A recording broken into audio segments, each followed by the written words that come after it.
Guys, day to day conversation में आपने इस तरह के सेंटेंसेस को बोला भी होगा और सुना भी होगा। जैसे चीनी ख़त्म हो गई है, चाय पत्ती ख़त्म हो गई है, कॉफ़ी ख़त्म हो गई है, नमक ख़त्म हो गया है, तेल ख़त्म हो गया है, साबुन ख़त्म हो गया है, शैम्पू ख़त्म हो गया है और दवाई ख़त्म हो गई है।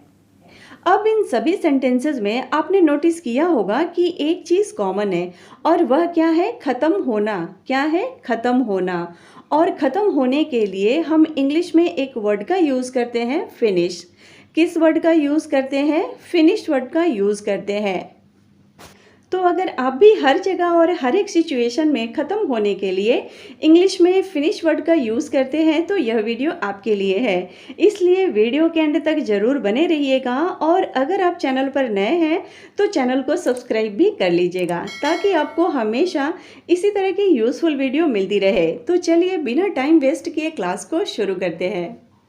देखिए, सबसे पहले आप ये समझिए कि किसी भी सेंटेंस में किसी सामान के ख़त्म होने की बात की जाती है ना, तो उसे बोलने के लिए हम इंग्लिश के एक स्पेशल स्ट्रक्चर का यूज़ करते हैं और वह स्ट्रक्चर है subject plus helping verb plus run out. सबसे पहले क्या है? सब्जेक्ट, उसके बाद है हेल्पिंग वर्ब, फिर उसके बाद है रन आउट। अब यहाँ पे एक चीज़ नोट करिएगा कि यह जो रन आउट है तो सभी सेंटेंस में आउट क्या होगा? सेम रहेगा। और ये जो रन है यह एक वर्ब है जिसे हिंदी में क्रिया कहते हैं। और आपको पता है कि जब भी कोई वर्ड वर्ब होता है यानी क्रिया होती है तो उसके फिफ्थ फॉर्म भी होते हैं।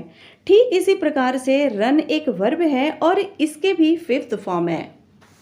फर्स्ट है रन, सेकंड है रन, थर्ड है रन, फोर्थ है रनिंग और फिफ्थ है रन्स। तो अब यहाँ पे इनका यूज़ हम सेंटेंस के अकॉर्डिंग करेंगे, राइट? तो चलिए इसे हम एग्जाम्पल से समझ लेते हैं।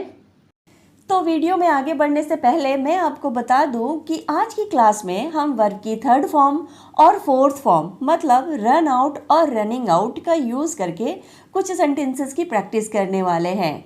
तो इन दोनों का यूज़ कब करना है, सबसे पहले आप ये समझिए। तो देखिए, इसे आप की पॉइंट से समझिए। फर्स्ट है रन आउट।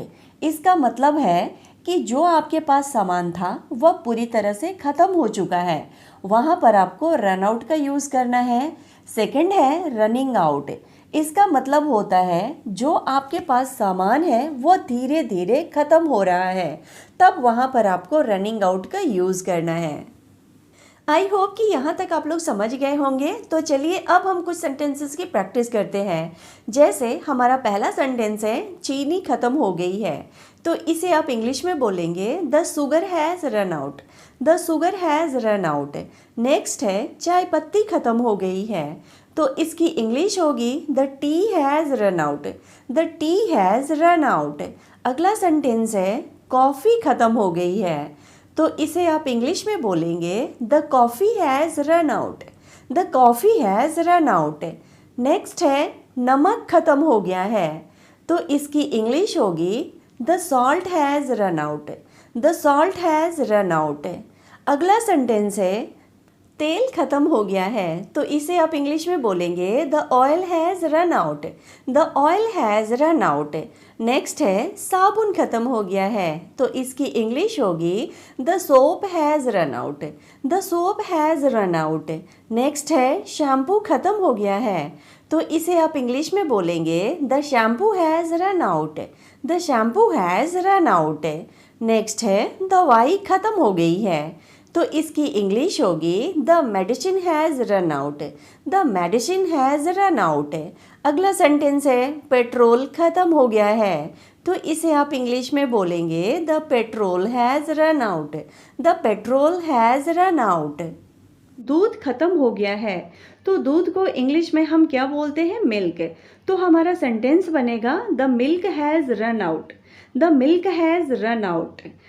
नेक्स्ट है पानी ख़त्म हो गया है, तो इसकी इंग्लिश होगी the water has run out. The water has run out.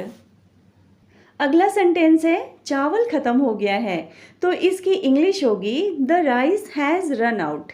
The rice has run out. Next है गैस ख़त्म हो गया है, तो इसे हम इंग्लिश में बोलेंगे the gas has run out. The gas has run out. अगला सेंटेंस है खाना ख़त्म हो गया है, तो इसकी इंग्लिश होगी the food has run out. The food has run out. अब यहाँ पर आपको एक चीज़ ध्यान रखना है कि ये जितने सारे सेंटेंस है ना, इन सभी का मतलब यही निकलता है कि ये जितने सारे सामान हैं वो ख़त्म हो गया है। अब देखिए यहाँ मैंने जितने सारे एग्जाम्पल बताए ना, उसके बारे में थोड़ा सा समझ लीजिए।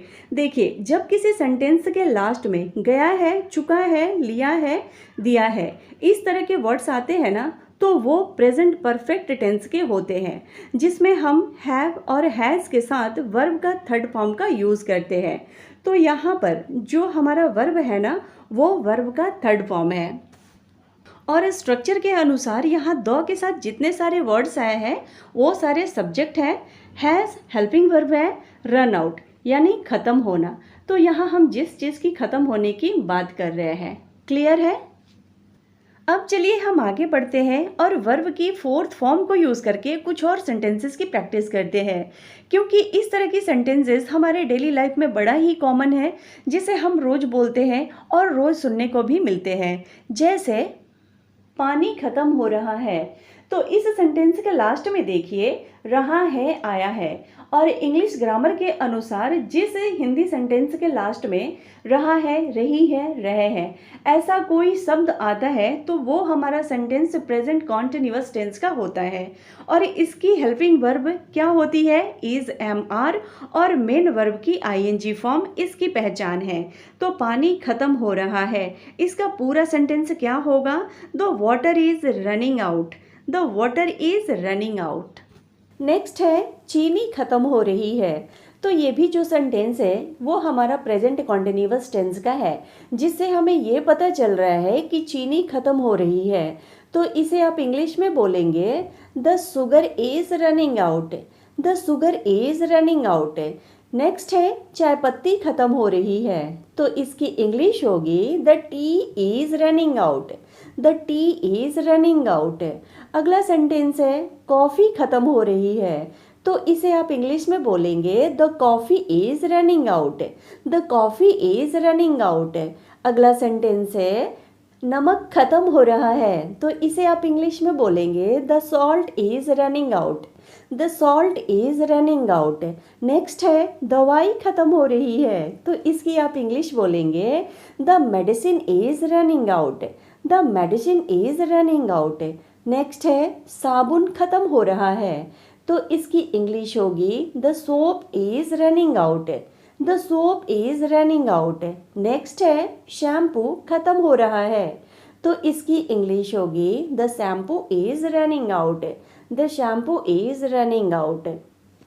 नेक्स्ट एग्जाम्पल है आटा ख़त्म हो रहा है, तो ये भी हमारा सेंटेंस जो है वो प्रेजेंट कॉन्टिन्यूअस टेंस का ही है, तो इसकी इंग्लिश होगी the flower is running out. The flower is running out. Next example है खाना ख़त्म हो रहा है, तो इसकी इंग्लिश है the food is running out. The food is running out. Next है चावल ख़त्म हो रहा है, तो इसकी इंग्लिश होगी the rice is running out. The rice is running out. अगला सेंटेंस है रिचार्ज ख़त्म हो रहा है, तो इसे हम इंग्लिश में बोलेंगे the recharge is running out. The recharge is running out. इसे आप ऐसे भी बोल सकते हैं माई balance is running out. My balance is running out. अगला सेंटेंस है मेरे फ़ोन की बैटरी ख़त्म हो रही है, तो इसकी इंग्लिश होगी my phone's battery is running out. My phone's battery is running out. So guys, इस तरह की सेंटेंसेस को आप अपनी डेली कन्वर्सेशन में यूज़ कर सकते हैं। तो ये थे आज की क्लास, आपको कैसी लगी कमेंट करके ज़रूर बताना। अब लास्ट के कुछ सेंटेंसेस आप लोगों के लिए, इसका आंसर आपको कमेंट करके बताना है। सो गाइज, अगर आपको ये वीडियो पसंद आई है तो इसे लाइक शेयर करना ना भूलें। Thank you for watching.